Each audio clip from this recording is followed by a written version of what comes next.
שלום לכולם, ברוכות הבאות וברוכים הבאים לכנס צ'ייס 2019.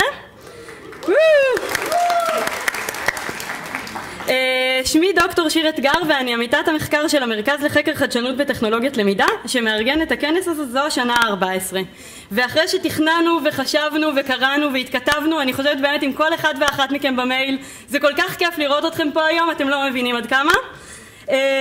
בכנס השנה השתתפו כ100 הצגות של מחקרים מסוגים שונים. הנושאים מגוונים, אבל כשקוראים את כולם מגלים כמה טבעי השילוב הזה בין למידה וטכנולוגיה. גם למידה וגם טכנולוגיה נותנות הזדמנויות שוות. שתיהן מקרבות, שתיהן מאפשרות, שתיהן מצמצמות את הפערים שיש לנו בין שפות ובין מקומות ובין אנשים. וכשקוראים את כל העבודות שהתקבלו לכנס הזה, רואים ממש בבירור איך כולנו משתמשים בשילוב המיוחד הזה בשביל לנסות לייצר שינוי לטובה. בין אם זה מחקר על התרומה של טכנולוגיות למערכת החינוך, בין אם זה מחקר על הניסיון להפחית פגיעה של תלמידים באמצעות טכנולוגיה, או על האופן שבו טכנולוגיות למידה יכולות לתרום לאוכלוסיות שונות. כל העבודות שנראה ביומיים הקרובים מנסות להשתמש בטכנולוגיות למידה בשביל להפוך את העתיד שלנו ואולי אפילו קצת את ההווה שלנו להיות משהו קצת יותר טוב. אוקיי, אז עם המסר החיובי הזה בראש בואו נתחיל.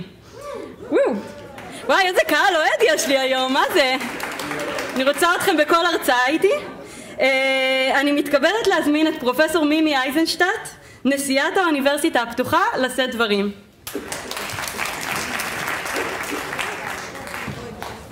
יופי, תודה רבה ובוקר טוב, ברוכים הבאים לכולם. הכנס הזה, ואני כמובן לא מחדשת לאף אחד, נמצא בצומת בין כמה צירים. קודם כל, ציר ראשון הוא טכנולוגיה, אקדמיה, למידה. הציר השני זה חברה וטכנולוגיה, חברה ולמידה. הציר השלישי הוא ציר שמתייחס לאדם עצמו, לאישיות שלו, לתכונות האישיות, למבנה הפסיכולוגי שלו. והציר הרביעי הוא ציר של המבנה החברתי והמבנה הארגוני והחברה. כלומר, אנחנו מדברים פה באמת על 4 צירים שכמו שאתם רואים הם בעצם עובדים באותו מקום. זה לא שהם צירים שונים, אבל הם מתכתבים כמובן כל הזמן ונמצאים בדיאלוג אחד עם השני. אז אין באמת מקום מתאים יותר גם לחקור ולהבין, גם ללמוד, גם להתעניין, גם ליישם וגם להפיץ את הממצאים ואת הקשרים האלה בין כל הצירים האלה, מאשר האוניברסיטה הפתוחה בכלל והמרכז לחקר החדשנות בטכנולוגיות. טוב, אני מסיימת. אני לא מתחילה מההתחלה. כבר לא זוכרת איפה הייתי, בכל אופן אין מקום יותר מתאים מאשר פה. באמת להסתכל על כל הצירים האלה ולהבין את היחסים ביניהם. אז אני באמת רוצה להגיד קודם כל תודה רבה לכל המארגנים, והיו המון, ועבדו מאוד מאוד קשה. ולהגיד באמת תודה לכל אחד ואחת מכם שהגיעו היום. כשהסתכלתי על ספר הכנס היה פשוט מרתק, יש דברים פשוט ממש ממש מעניינים. אז אני מאחלת לכולנו יומיים מעניינים, מרתקים, למידה מעניינת, ושיהיה בהצלחה.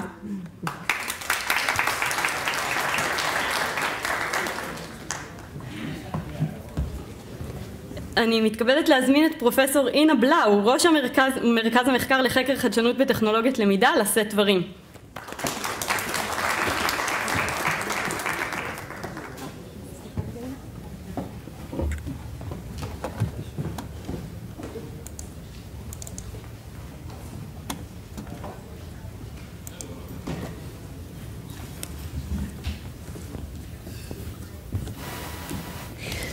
בוקר טוב לכולם, ברוכים הבאים לכנס צ'ייס ה-14 לחקר חדשנות וטכנולוגיות למידה. אנחנו עוסקים בתחום שהוא תחום מעניין, מרתק ומאתגר. הוא מעניין ומרתק מכיוון שאנחנו עוסקים במטריה שמשתנה כל הזמן.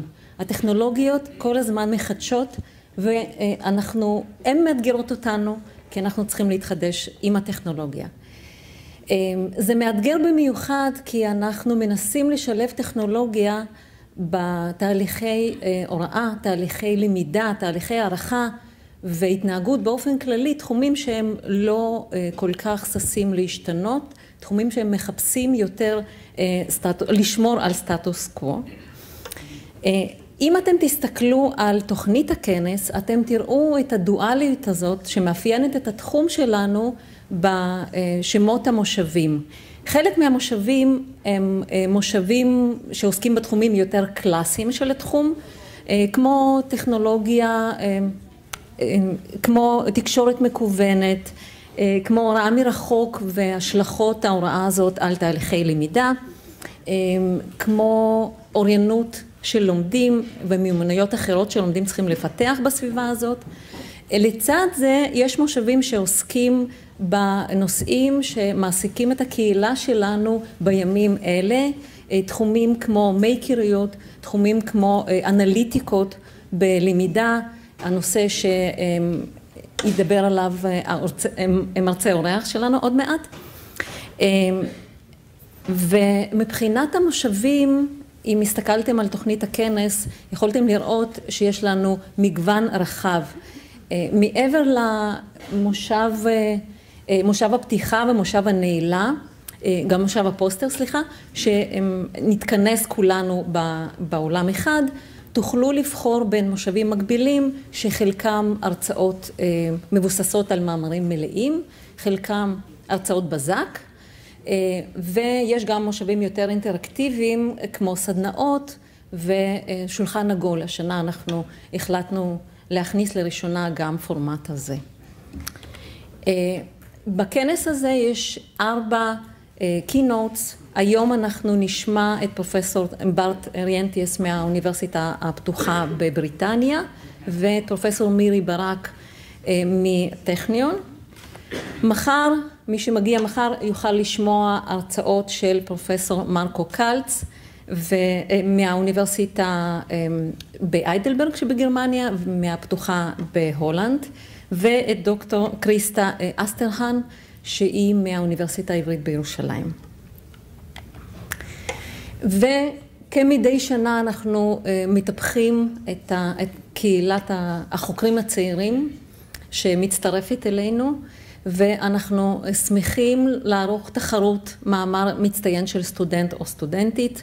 אתם רואים על המסך את 7 המאמרים שהגיעו לשלב הרשימה הקצרה. אני חייבת להגיד שמי שמשתתף, מי שמחליט לגבי הזוכים, לגבי המועמדים והזוכים, זו קהילה מאוד רחבה. השנה השתתפו מתוך התוכנית המארגנת של הכנס, השתתפו כ-40 חוקרים ממוסדות שונים בארץ. אז כל הכבוד, קודם כל למאמרים שהגיעו לשלב הרשימה הקצרה, הם מסומנים בתוכנית שלכם בסימן, אתם רואים כאן, בסימן המדליה, ואתם מוזמנים להגיע, לשמוע, להתרשם מהאיכות האקדמית הגבוהה של המאמרים האלו.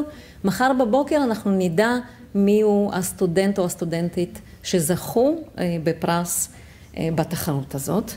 ואני רוצה לסיים ולהודות לכם, למשתתפים בכנס, ובמיוחד מי שהגיש הצעות והחליט לשתף מהידע שלו וממצאי מחקרים שהוא עושה.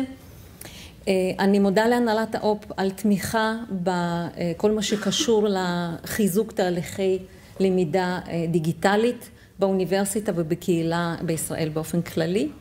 אני מודה לחברי ועדת התוכנית בראשותו של פרופסור יורם אשת אלקלעי, שכבר 14 שנה מוביל את הכנס הזה ביד רמה.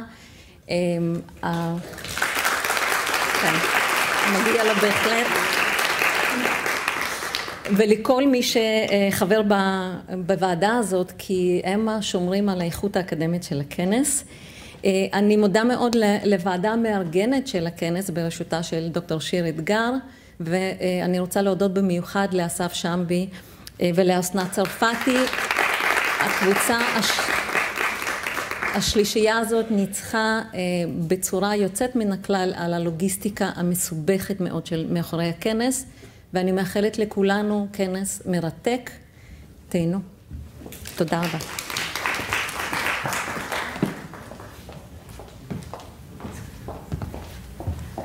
תודה אינה. רק שתי הערות לפני שאני מציגה את האורח שלנו, וההערה הראשונה היא שאחרי שהאורח שלנו יסיים את ההרצאה שלו, אני מבקשת מכם להישאר עוד כמה שניות במקום.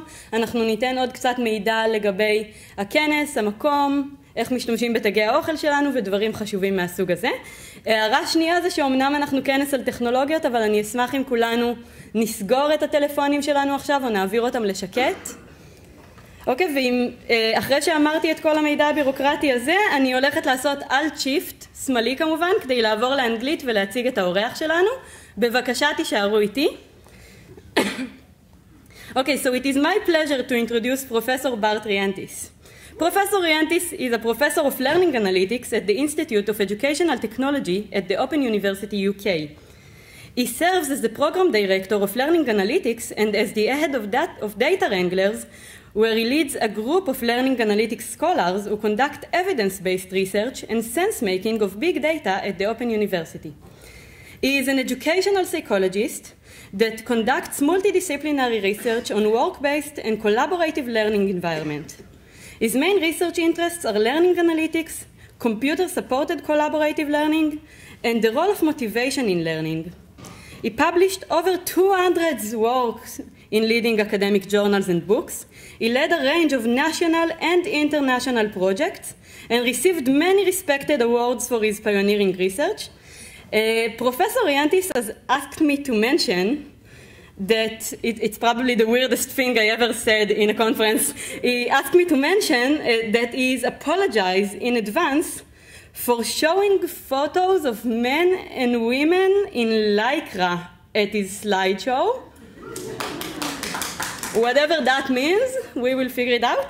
So, Bart, thank you, and thank to the people in lycra for joining us today. The stage is all yours.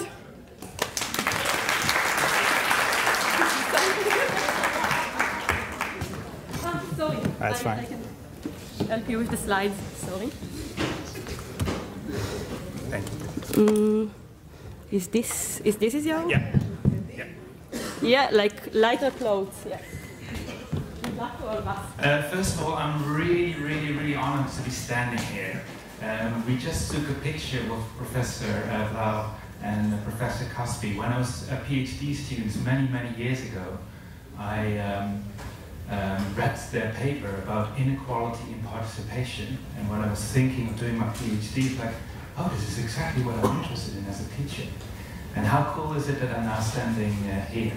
So I'm very honored, and I'm also very grateful for you to come today. So I do a lot of keynotes, but I don't like giving keynotes. The reason why I don't like keynotes is that I'm talking to you.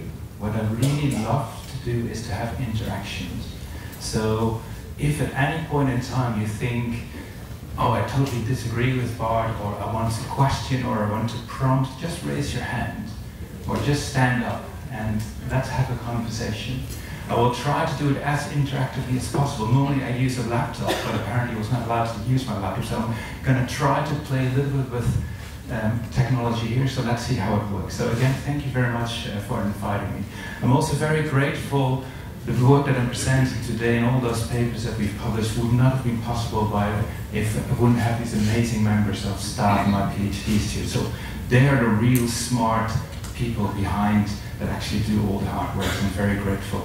I'm also very grateful that I'm here because 2 years ago we wrote an innovative pedagogy report with the I-Core people from Israel, links. So who has heard about the innovative pedagogy report? Some of you have heard about this. And we just released a new innovative pedagogy report, and I'm just doing a shameless plug because it is a technology conference. So we predict the future in terms of where do we think the big pedagogical trends will go. So we predicted in 2012 that MOOCs would become big. We predicted that learning analytics in 2013 would become big, and hopefully that's why I'm here. But many of the times, of course, we also get it wrong. But one of the things we predict that's going to be really important in the next 5 years is learning with robots. So maybe in 5 years' time you will see a robot presenting rather than a man. That will be quite nice.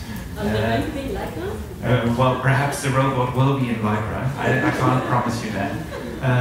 We also think that, for example, things like virtual studios where students can basically use microscopes and basically sit in their comfort of their chair and do all kinds of experiments will become quite big. So shameless plug, you can download it for free if you just Google Innovative Pedagogy Report 2019. So I always ask a simple question when people say, what is learning analytics? And I always give this visualization, and I presented this in a seminar yesterday, so I'm hoping that some people remember it. But who has seen this lovely visualization before? So the people who went to the seminar, very good. This is called learning. You remember something that must be learning. But you've never seen this picture before. Okay? So let me show you how this picture works. This is done by German research in 2012, so it must be true, right? Because it's a conference here.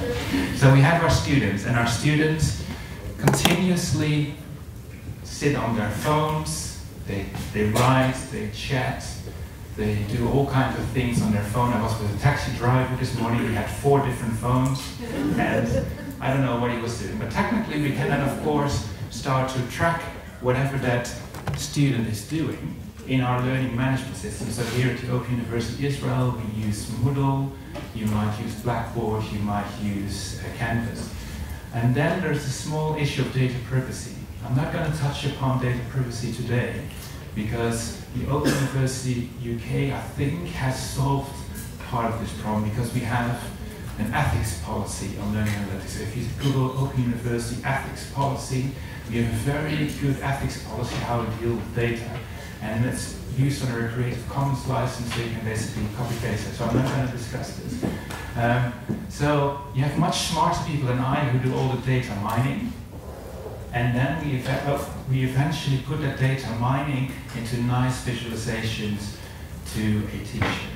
And the teacher might then look at the data or might change the teaching method. So what I would like you to do now is say hi to your neighbor and then discuss what is wrong with the Holy Grail of this particular picture. So go and talk to your neighbor, and if you don't want to talk to your neighbor, you can just go to pollev.com. I will show you the link in a minute, and then you can vote. So you can either talk to your neighbor or you can vote, or you can do both at the same time. So go and talk to your neighbor and talk about what is wrong with this Holy Grail. Good luck.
While you're talking, some of you have a mobile phone. If you go to pollev.com/my name 552, you can basically start to vote what is wrong. So if you go to pollev.com/my name and then 552, and hopefully, because I haven't tested this before in my life, because I normally run it from my laptop, so fingers crossed the technology will work. But soon there hopefully will be a response. So perhaps one of the biggest problems is it's only a male teacher. Or a second problem could be is there is no connection between the student, it works because somebody has been able to find it. There is no connection from the student to the teacher. Maybe it's answer number 3. There is no connection from the student to the dashboard. Or maybe it's option number 4. There is no circular flow. And maybe it's 5.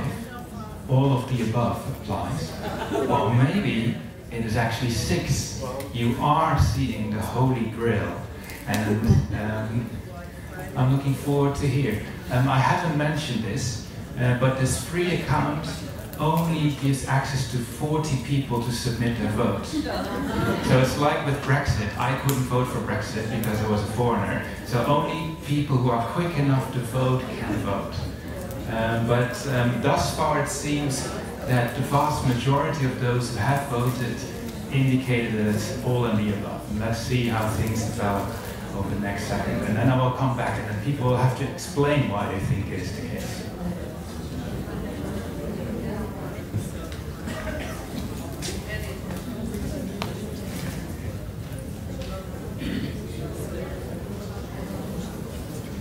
Okay, so I'm just going to let it run. So who voted for number 5, and who would like to say why they voted for number 5? Is there anyone in the room that would like to say why they voted for 5?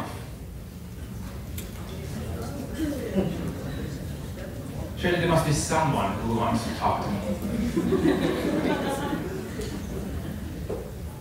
Or is there anyone else who wants to talk about there is no connection between the student and the teacher? Just raise your hand and I'll come. Yes? Hello. Okay. I didn't choose 5 because it contradicts all of the other ones. And I chose the third one. There is no connection between the teacher and the student. And I think it's a must when learning. The teacher is connected to the system and everything, but the student is outside, even though the student is the heart of the teaching. So that's the problem, the main problem with this. That's what I think. So is there anyone else who said, oh, there's something else wrong, there's no error between the students? Is there anyone else who would like to share what is wrong with this Holy Grail? Yes, there's a lady over there. See, I'm going to do exercise, it's good. I'd just like to suggest that there are many other factors that change your learning and do some, not only the teacher, environmental factors and all other stuff. And these are not represented only what's happening in the LMS, which is only a part of the process. Very good. I've been doing this for quite a while now, and you're the first one to actually think outside the box. Bart, there should be another option. There's a gentleman behind.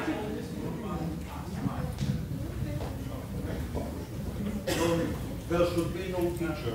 There should be no teacher. The system should be smart enough. Oh, okay, very radical. I quite like that. I quite like that. That's not how we do it at the Open University. Unfortunately, or fortunately, because we think that the teacher plays a fundamental role in learning. And we were discussing this morning that maybe the prediction gets it wrong. And what if the computer says, Bart, you're a complete failure? Maybe I am a complete failure. Or maybe I actually have 1 or 2 skills. So what if the computer is wrong? And we think at the Open University that we should give the teacher who knows our students probably best an indication, but it's eventually the teacher that decides. Personally, I think what is missing at most universities across the world that I've visited is this closing of the loop. So I think eventually we have to give data to students. And then they can say, well, I disagree with the predictions, or I think the predictions are wrong because you haven't taken into consideration that outside of class, I meet all my friends all the time and we discuss about economics every day. But this is not triggered in the learning management system. So what we see in a way, and this is actual data from the Open University UK, is that big data is really messy. And I think you already noticed. But to show you how messy big data is, I'm going to use a personal example. And I would like you to discuss data about me. So here comes the picture, I do apologize. Here what you see is I became European champion with the European Transplant Games. I have a transplant from my mother. And I became European champion, so I won. So you know that I was successful. And I'm now going to give you data about me. Won in what? No, sorry, in cycling. Good question. I'm the world champion with team time trials, so team cycling, but I'm individual champion, European champion, apparently. He's the world champion, and he is the English champion, and I apparently beat him. So what did I do? And I'm going to give you real data. Did I, like Emma Grant, did I from the beginning of the race immediately spurt off, and then no one chased me? Or did I, like Marianne Vos, one of my true heroes, on the final climb, was just the strongest rider? Or did I, again like Marianne Vos, waited until the final minute of the final finish line, and then this is actually real vision from Marianne Vos' camera on the steering wheel, and then just went and won the bunch sprint?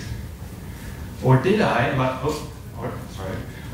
like Chantal Blaak, basically waited until the last lap, and when no one is watching, I broke away? So what I'm giving you is now real data, and I would like you to discuss again in pairs with your neighbors, which of the 4 strategies did I use to become European champion? But on what basis can we decide? Yeah, the next one. So here you see the data. So this is the real race. So you see this is the circuit I was driving, and this is the finish line, and this is where I was at a particular point in time. So what you see is the circuit. You see the speed I was going. You can see my power that I was putting on the pedals. You can see my heart rate. You can see a small data glitch because the cadence, that's basically the frequency of my pedals, was not picking up anything in the first 5K, but I was definitely pedaling. So what I would like you to do now is basically discuss with your neighbors. I'm giving you free data about me, right? Discuss with your neighbors which of the 4 strategies did I use to become a European champion. I give you 1 minute. Good luck. What is the final line? At the final line? The line is do not. This is where we are at this point in time. And the finish line is at 14K, just to give you a hint.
This was more or less a minute, or do you would need a little bit more time? A little bit more time? Okay, okay.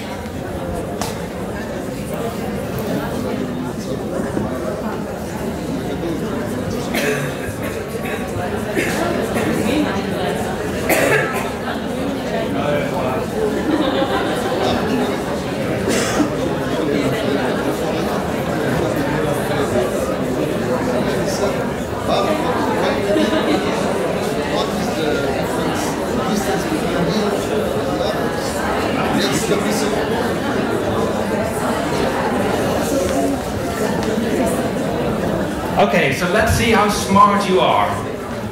So some of you think I did an Emma and I went immediately away from the start. Some of you, and you can still vote of course, 20% says I was strongest on the climb like Marianne Vos.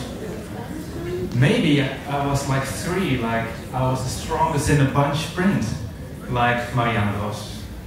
Or maybe like option 4, I was like Chantal. Or maybe finally it's impossible to tell from the data and slowly this seems to start to win, which is interesting. So who would like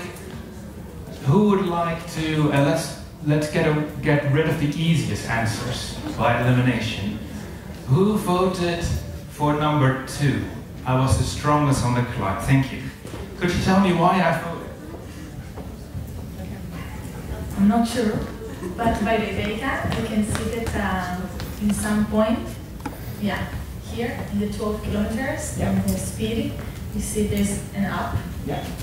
So we probably did the or anything. Yeah. This is the place to open the biggest gap. Yeah. Yeah. I went very fast. 46K. Yeah. Okay. Yes, is there anyone who disagrees with, thank you for sharing this. Is there anyone based on the data, what you see here, why it can't be option number 2? You don't see other people. Yeah, you don't see other people, this is just my data, but it could factually be true that it's a climb. The heart rate goes up. You can see my heart rate goes up and up and up and up. Yeah, and the power goes down after this. Okay. This is really fascinating. I always pick this example. It's factually wrong because the data is always in front of you. Where do you see any mountains? It's a pan-flat course. And if you are familiar to Strava, this is a river. And typically next to a river or a lake, it's mostly flat. But it's interesting because in other programs, you don't have to feel bad about this. 50 to 60% think, oh, it's a climb. But you can just see from the data, there is no, it's a flat course. But people are always convinced about data. And they make their own opinions about certain things. So let's look at another option. So somebody else said, did a long solo from the start. That could be true.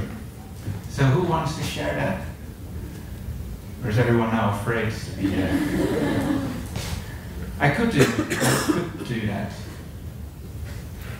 Okay. Is there anyone who wants to share this is impossible to tell from the data? I'm giving you so much data. I'm giving you my heart rate, I'm giving you lots of things. Is there anyone who selected number 5 and would like to say why? There's no right and wrong, we're just here amongst friends. Yes? Thank you. We don't have data to compare to the others, so we don't know.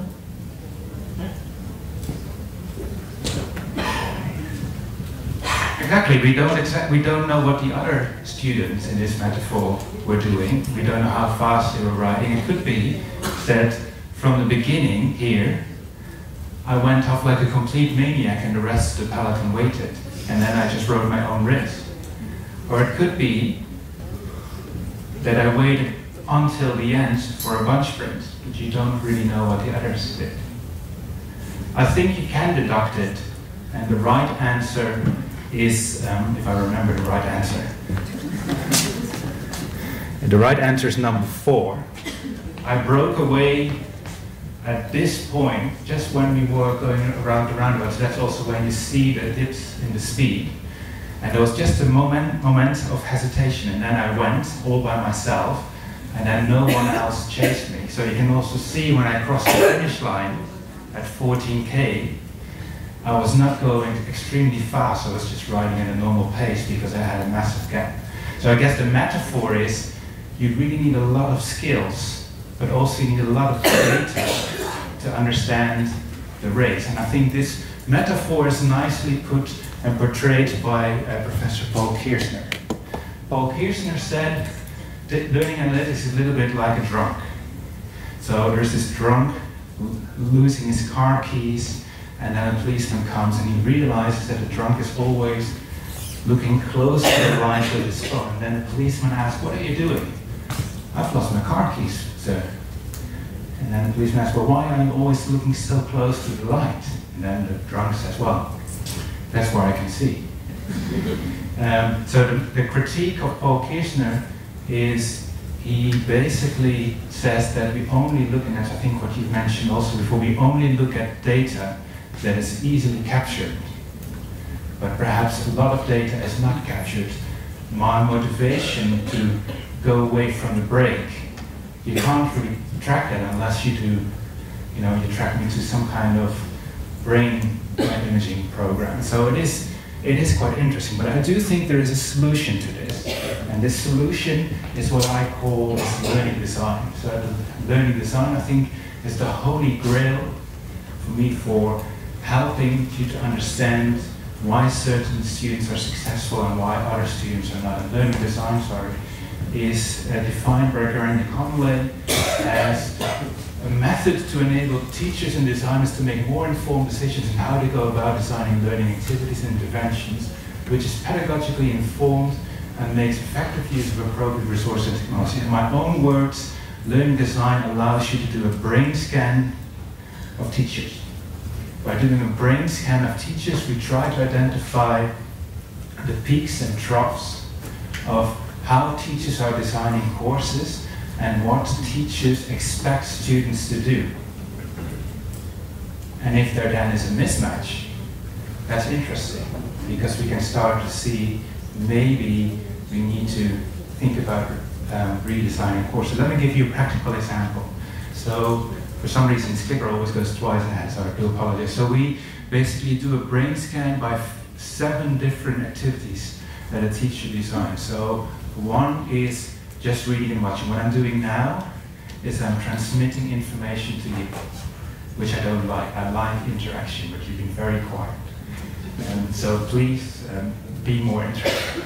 But it could be that your student basically asks, okay, but who is actually Marianne Vos? Who is that amazing woman that won 5 world championships? And find out more on the internet who Marianne Vos is. So it could be about finding information. It could be discuss who is the greatest female cyclist alive today. Then you could have a discussion in your group. Or it could be a productive activity. I put you all on a bike and you pretend to be a cyclist and pretend to ride exactly the same as Marianne Vos. Or maybe I put you in a virtual environment and then you race virtually like Marianne Vos. Or maybe I even don't put you on a bike, but I pretend you're using 3D visualizations and you ride like Marianne Vos. Or finally, we do some kind of an assessment to see, are you like Marianne Vos? And probably most of you are not like Marianne Vos. But at least we can test this. So this is a real course in computer programming. So in this real course, and I do apologize for the small letters. So in week 1 of this computer course, for example, students are expected to spend 10 hours reading and watching, and 1.5 hours finding information, and then the student can click on this and see what more the student needs to do. And this teacher then had an amazing idea in week 5 to have an experiment where students had to learn to program in Java, and that he thought would take 19.1 hours. And at the same time, he then assessed how well students are able to program in Java. And he thought this was a brilliant idea, and the only downside was that the workload would lead to 35.5 hours. At the Open University, we try to aim for 10 hours a week, so that's 3.5 times above the limit. But he had a great idea. He thought, let's give the week before free so students can basically just recover and then work 35 hours. So this was his brain scan of his course. And now we can start to look at what students actually did. So do you think that they will not study in week 4 and then study 35 hours in week 5? No. Okay, so we can figure that out in a second. So before we do that, so this is a teaser, but before we do that, I would like you to think about what do you think a typical Open University UK course looks like. And in order to do this, you have to get your phone again out and think about, let me just activate this, normally it does this automatically, full screen. Do you think that the Open University UK courses, we have just a lot of stuff? We provide lots of materials, printed or online. Or do you think that we have lots of assessments to continuously assess whether students successfully learn? Do you think we have lots of interactive courses? Or do you think we have lots of so-called productive course activities? So you continuously have to, for example, show that you can program in Java, and once you successfully did one task in Java, you do another task in Java. So what do you think, if you think about the Open University UK, which apparently is the largest university in Europe? So many of you think it has lots of stuff and assessments.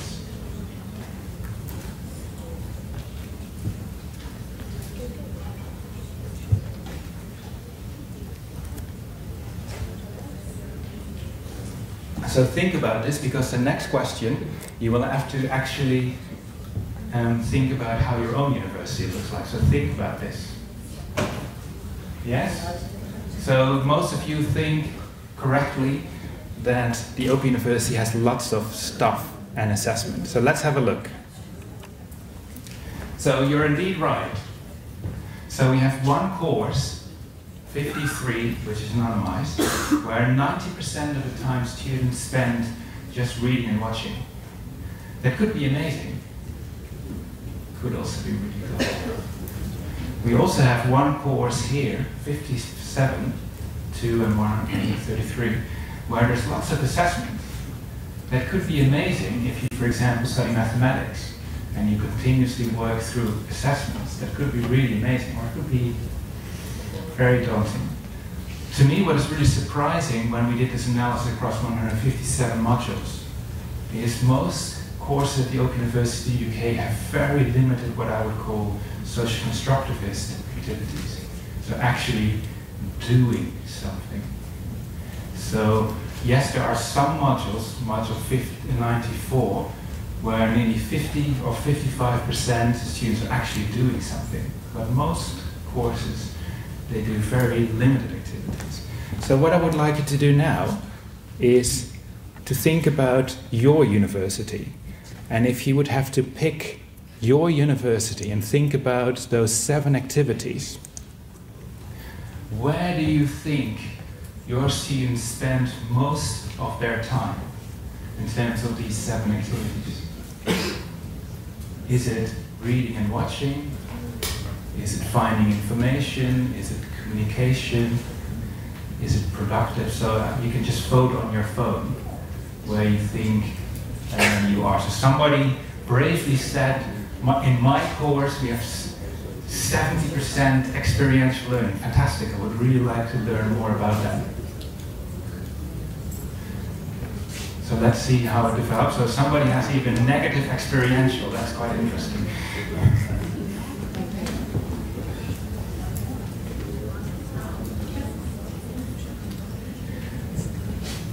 So there's no right and wrong. I will not track you and I will not say, oh, Ina, you said 99% assimilated in your course. I won't know who you are. But it is quite interesting when you just see this.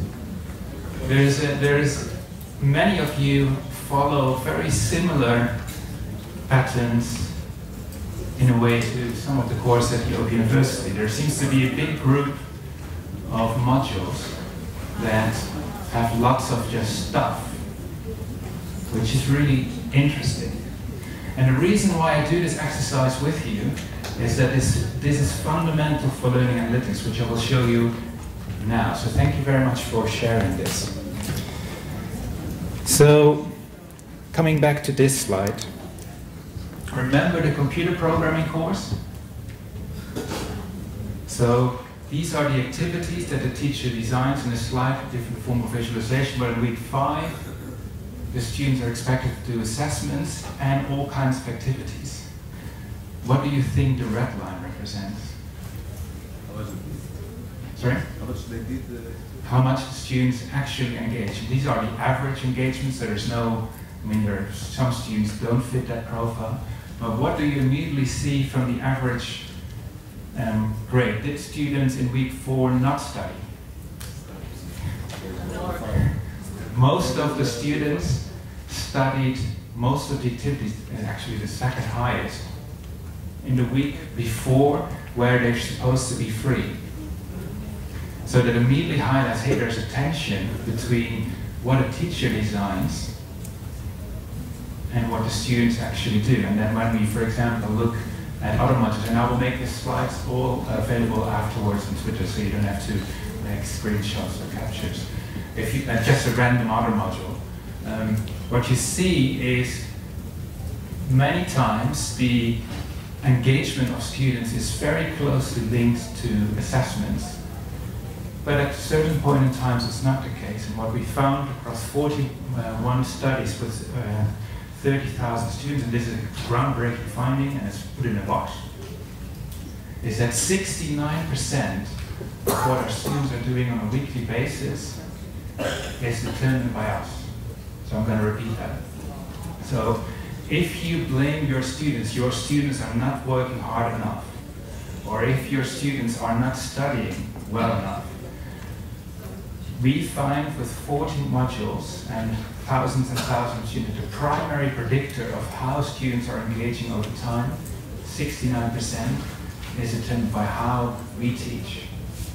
So we have it within our power to change. Because if you design a course in a different manner, your students will follow. So that is really powerful for you guys out there when you think about technology. This is I think really very groundbreaking. So what we then did was to see, okay, what is then the optimal design for a course? So we did the same analysis with 150 modules, and we divided teachers in 4 groups. The so-called constructivist teachers who design lots of stuff. I'm just sorry to report to you guys, but you're just designing lots of stuff.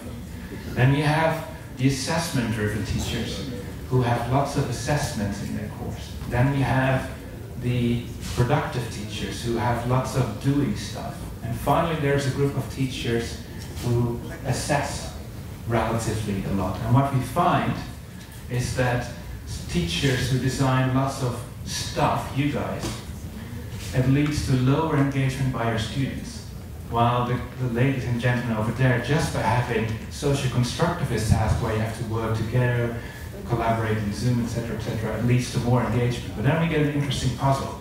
We don't find any relation between engagement over time and student satisfaction. We also don't find any relation between lots of engagement and performance. What we do find is something striking. You guys are the winners in terms of student satisfaction. Your students love you because we're giving lots of stuff to you. And students have the highest you have the best student satisfaction scores. You guys are hated. In particular, when you have to do communication, when your students have to talk to each other or talk to a teacher. They hate this at the Open University UK. But it's the best predictor for performance. And actually there is not a single correlation between satisfaction and performance. So the question is, should we design for happy students or should we design for students who actually pass the course? So this is really contentious, and it's done with 111,000 students, so it's quite a big study. So the final bit that I would like to discuss with you is, can we change teachers? Can we? So what we did, based on the research that we have just shown you,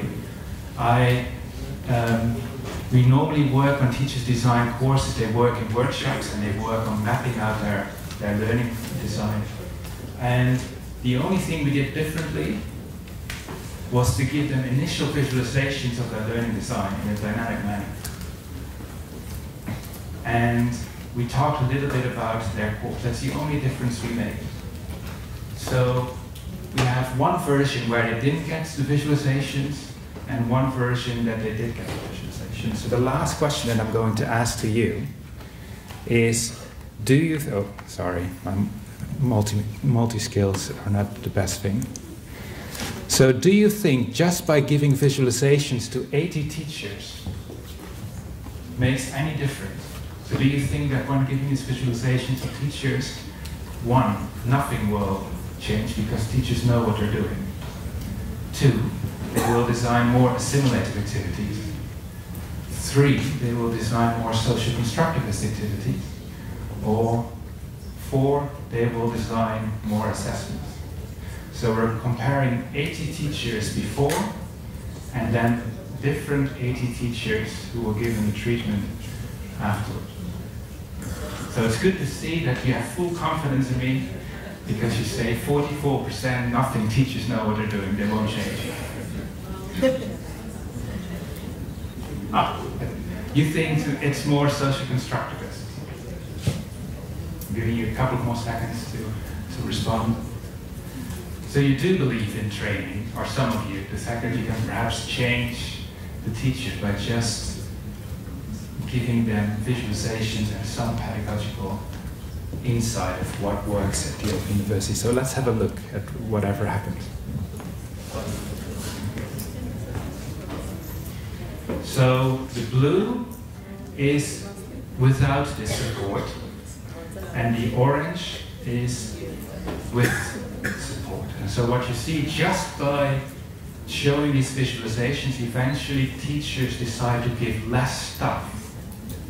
And more importantly, what we found was just by sharing our research and saying that it's important to have communication, they increased their communication with in total 5%, and I haven't explained this very clearly, a 1% increase in retention, a 1% increase in communication leads to a 0.5% increase in retention. So with 80 courses with an average of 1,000 students, that's a lot of money. So I'm expecting a quick bonus from our university that unfortunately hasn't come yet, but I'm still hoping. So what I think I've showed you today is that I think teachers are essential in the world of learning analytics.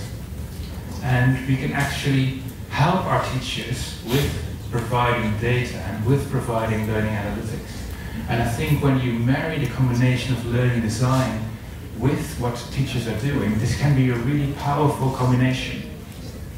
And what is in particular also interesting is that learning analytics can be really powerful to understand what happens outside the classroom, which I didn't really touch upon. I think what is also really interesting, I'm originally a practitioner, I never thought that I would be here, standing here, but learning analytics can be really cool to test educational theories. There are lots of researchers spend decades on constructivism, but if we find that constructivism is not working for our students, maybe we should understand more why social constructivist learning designs work better, and we can start to tinker around with them. And as I say, I'm open for wild collaborations and interesting ideas. So if you're interested, just tweet me or Twitter me. And thank you very much for your question, and I'm looking forward to your questions.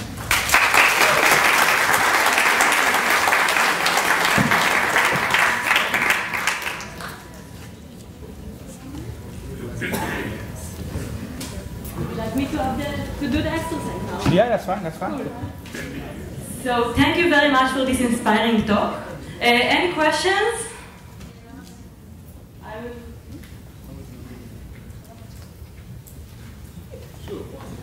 Come on, I can't be that convincing. So brave of you. Hi, I'd like to ask, just because you gave those teachers access to the visualization tool, isn't it basically human tinkering with a new toy? Did they make the same process they did with those design cards to make sure it fits their courses? I'm assuming that this one works, so we can, yeah. Yeah, then we can use the mic. Yes, you're in a way right that teachers have a firm belief of what good teaching is, right? And they have, when they came to our sessions, they basically had a kind of belief, okay, this is what I want to do. Spend 40% of my time doing a simulative. But just by seeing what other courses were doing, because these visualizations, let's say, which discipline are you in? Just training. Okay, so let's say you're an engineer, right? If you're in engineering. What we then did was show lots of other courses in engineering that had a slightly different use, perhaps a more innovative use of course design. And then they say, oh, but I don't have to design engineering in the way I always teach.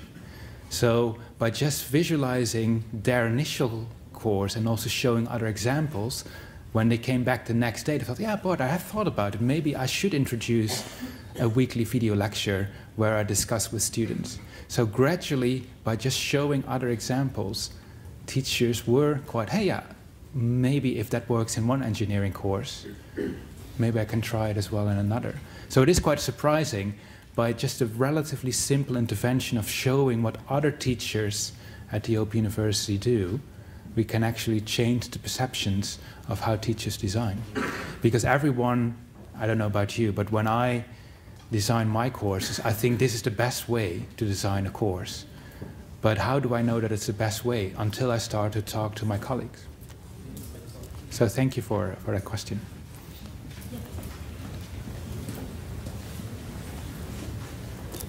As you said, teachers are most important in employing the digital literacy. What kind of training do you provide tutors, as you call them now, associate lecturers at the Open University, in using effectively and efficiently the possibilities of learning analytics? That is a very great question. These visualizations look very pretty, but if you look like a visualization like this is the actual predictive analytics that we give to our teachers. This looks quite complex. And you're like, oh my God, what's happening here? So what we basically do is we, first of all, have so-called super users who are tutors who train the other tutors. So when we are giving these amazing dashboards to our students, we explain them what it's like. And then we also work with them during the course where they can always contact, yeah, I have this weird student like the first one. Why is that student not submitting assignments, for example? So there is a kind of network structure in place where tutors can ask all these kind of questions, but we work from a kind of bottom-up approach. We don't provide a training for all the 5,000 teachers at once. We work within a module because they understand the local context. So thank you very much for that question. Any other questions? Thank you very much for a very interesting lecture. Can you elaborate a little bit about what do you mean by communication? Mm-hmm. What is how many times? What is the quantity, quality? Yeah, we were initially very surprised that communication was the key predictor for retention. And the way how we define communication is literally teacher to student, student to student, and student to teacher. We haven't even coded exactly how much time they spend, what they do in terms of, is it the use of Wikipedia or Wiki, or is it the discussion forum? It's just designated time where students are, for example, expected to join a Zoom session or an Adobe Connect session.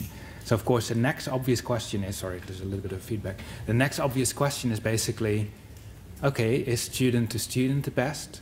Or student to teacher, or under which conditions is student to teacher best? But this treasure trove, and you have the same treasure trove in your university, is there. And you can use this framework that we've developed together with 9 UK universities, is freely available under a Creative Commons license, and also the tool here is freely available. So use it. Thank you. We have time for one additional question. No clue how I'm going to do it. Could you please? Oh, I can also ask a question. Okay. But here's what I'm going to use it. Okay. we saw the change in what teachers actually did and in the success of the students. But sometimes I wonder if it's because of the analytics or it's just because the teacher paused and reflected upon the process. Because I know that every time I do that, I change something in how I teach. And every time I do that, I actually, for a time, make more space for communication until it pays off.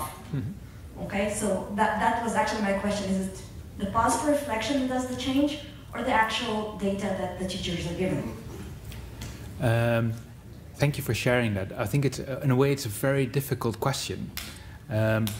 Because I guess like in many institutions, you do multiple interventions in a module anyway. So it's quite difficult to determine what causes what.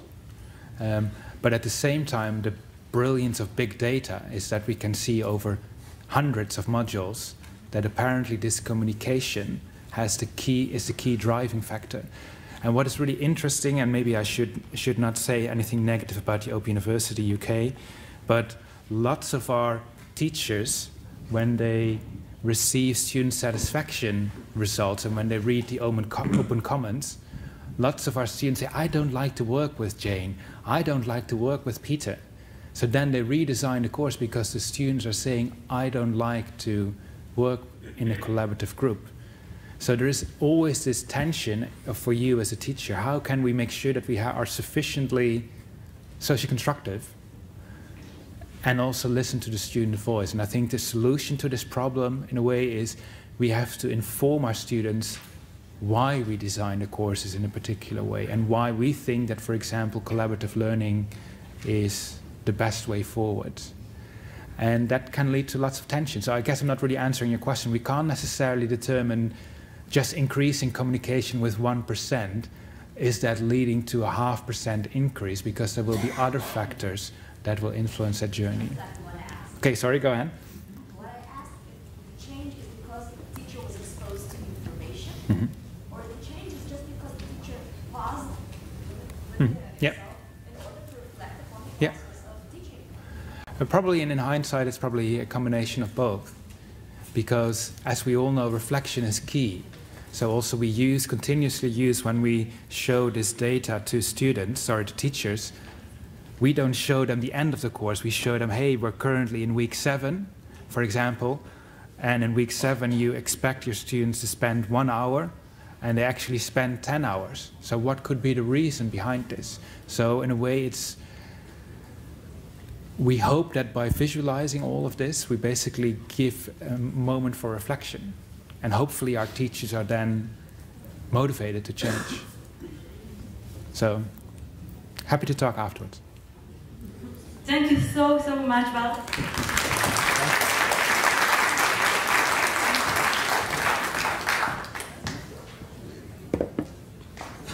תודה רבה לברט. כמה דברים אחרונים חשובים לפני שאנחנו ממשיכים למושבים שלנו. אז קודם כל קצת התמצאות, כי הכנס שלנו מתקיים במספר מוקדים עיקריים. אנחנו נמצאים כרגע באולם צ'ייס, את זה אני מקווה שאתם כבר יודעים. האולם הסמוך לנו בקומה הזאת, בצד ימין שלכם, הוא אולם נוידרפר. אוקיי, שם התקיימו חלק מהמושבים, כולל מושב הפוסטרים שלנו השנה, כולל מושב הנעילה של הכנס, נכון? קוראים מאחורי דברים. תערוכת הפוסטרים שלנו תתקיים באותו אזור, יש שם רחבה לפני הכניסה לאולם, שם תתקיים תערוכת הפוסטרים שלנו, ולשם אתם יכולים להביא את הפוסטרים שלכם אם הם כבר נמצאים. יש לנו עוד שני דברים די מגניבים היום. אחד מהם זה סיור לאולפני שוהם, אוקיי, שלא מעט אנשים נרשמו אליו, אז אני ממש ממליצה לכם להגיע. הסיור הזה יוצא מהכניסה ללמדה. למדה זו חנות הספרים של האוניברסיטה הפתוחה, והכניסה אליה נמצאת ממש ביציאה השמאלית שלכם מאולם צ'ייס, ממש ביציאה לכאן. עוד דבר ממש מגניב ומעניין, מי מכם שהתעניין בהרצאה של ברט, ב-11 יתחיל מפגש הסטודנטים שלנו איתו, הוא פתוח לכל מי מכם שמעוניין, לא רק לסטודנטים. זאת תהיה ההזדמנות שלכם בעצם לנהל איתו שיחה קצת יותר פתוחה, קצת יותר משוחררת, וזה יתקיים באולם קנבר. אולם קנבר נמצא בקומה הראשונה בבניין הזה, אנחנו עכשיו בקומה -1, זה אומר שאתם צריכים או לקחת את המעלית, שנמצאת בצד שמאל שלכם, או לעלות 2 קומות במדרגות, אם לא עשיתם את התעמלות הבוקר שלכם.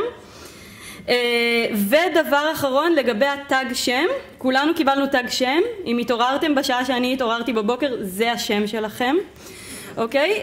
מעבר לזה, בתוך הטג שם הזה יש לנו כמה דברים, יש לנו ספרון, אוקיי, הספרון הזה מכיל את כל הלוז של הכנס למשך היומיים הקרובים. אז כל פעם שאתם לא יודעים איפה אתם צריכים להיות, שאתם לא יודעים מה אתם רוצים לראות, תשתמשו בספרון הזה. עוד דבר חשוב זה שיש לנו פה את תגי האוכל שלנו. אוקיי, אז כשאתם הולכים לאכול היום וכשאתם הולכים לאכול מחר, תשלמו במרכאות בתגי האוכל האלה. בסדר? זהו זה, שיהיה לנו יום פורה ומלמד וחג צ'ייס שמח!